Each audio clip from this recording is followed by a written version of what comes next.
Alright guys, what's up? Getting ready for our 8.G.A.4 retake. I'm going to go through the questions in order that you'll see them on the retake. So the first question is very similar to this. It says we have triangle ABC and triangle DEF that are similar. We're supposed to find these two missing segments. Alright, so we know all these are 2, 3, and 4. We only have one over here, but that's going to give us enough information here to find the other two. First one we're supposed to find here is DF. A couple different ways we can find that. If we do 2 and 4 here, I can tell that 4, right, is twice as big as 2. So if these triangles are similar, I know this side length here is also twice as big as 1.34. So this one here is going to be 1.34 times 2. So that's 2.68. Alright, so there's one way we can find that. Now 2 and 3, if I do 3 halves, I know that that's like 1.5 times bigger here than 2 is. So this one here is going to be 1.5 times bigger than 1.34.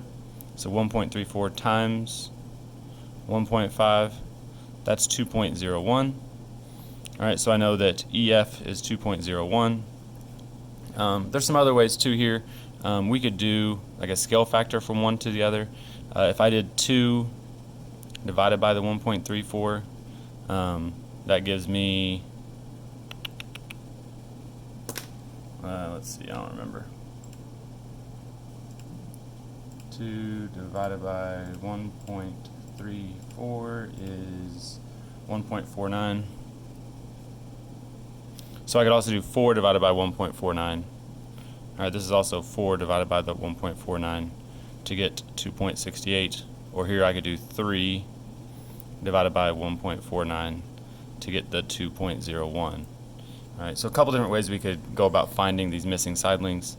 But as long as they're similar, right, we know the ratios here are the same. Or we can find a scale factor. We multiply this one by to make it smaller to be equal to that one. So I guess the third way here, even then, would be if we did 1.34,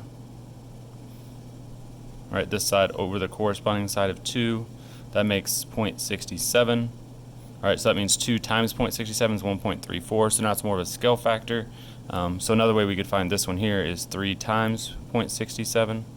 That makes 2.01 also, and we could do 4 times 0.67. That also makes 2.68. Alright. So a few different ways there we can find those missing side lengths. The next question is our dilation question. You're going to dilate the polygon here. First of all, it says center A, scale factor 1/2. So all these sides are going to be half as big. So this is 4 right now. So now it's just going to be 2. So I'm going to put a point there. This one was 12. So now it's going to be 1, 2, 3, 4, 5, 6. This side length here was 1, 2, 3, 4, 5, 6 long. So now it's going to be 1, 2, 3 long. Alright, so here's our new lengths. And of course we got to label it EFGH. Right, that matches up with A, B, C, and D. So where the A was right here, this point's going to be E. Where the B was right here, this point's going to be F. C is now going to be G.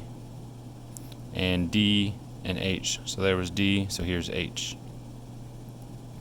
Now we're going to do 1/3. So, and center's at D. Center at D, scale factor is 1/3. So right here, this one here was what, 1, 2, 3, 4, 5, 6. So now 6 times 1/3 is 2. So right there, this was 4. 4 times 1/3 is 4/3. That's 1 1/3. So here's 1, and then like a third of a square. And then this was 12. 12 times 1/3 is 4. So this is what, 1, 2, 3, 4 right here. Alright, so connect them and then label again. IJKL is now going to be A, B, C, D. So the A is going to be I, the B is going to be J, the C is going to be K, and the D is going to be L. Alright, explain or show how we know those that our dilations here are similar. Alright, since both are dilations of A, B, C, D, and dilations keep figures the same shape ...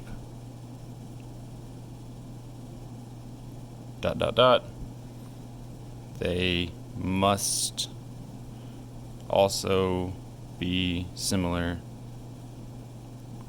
to each other. All right.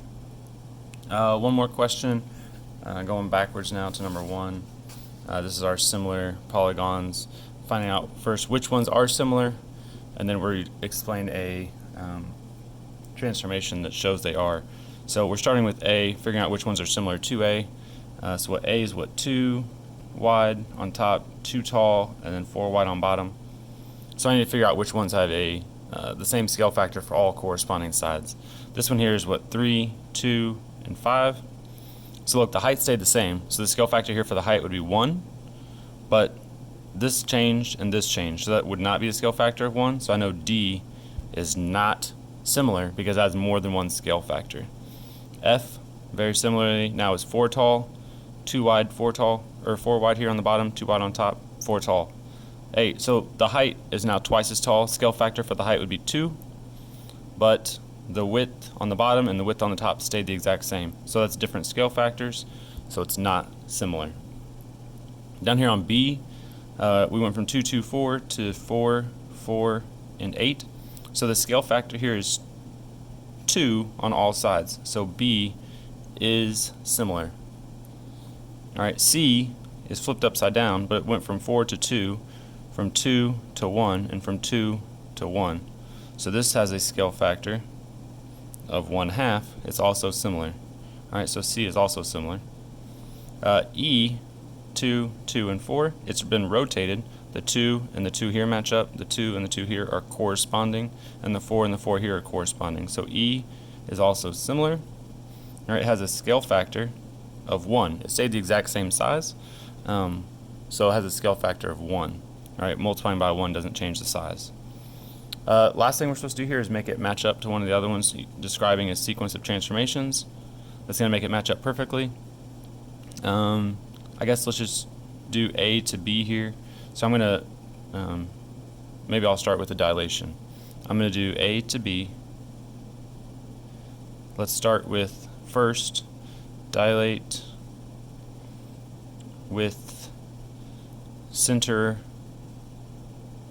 R and scale factor of 2, so that's making it twice as big. So now A is the exact same size as B. R is still in the same spot. All these other points have gotten twice as far away from R. All right, so since R is in the same spot, it's pretty easy to know where that point is. It's still right here. Now I'm going to translate the whole shape, right, by starting at R. So I'm going to move R to the corresponding point right here.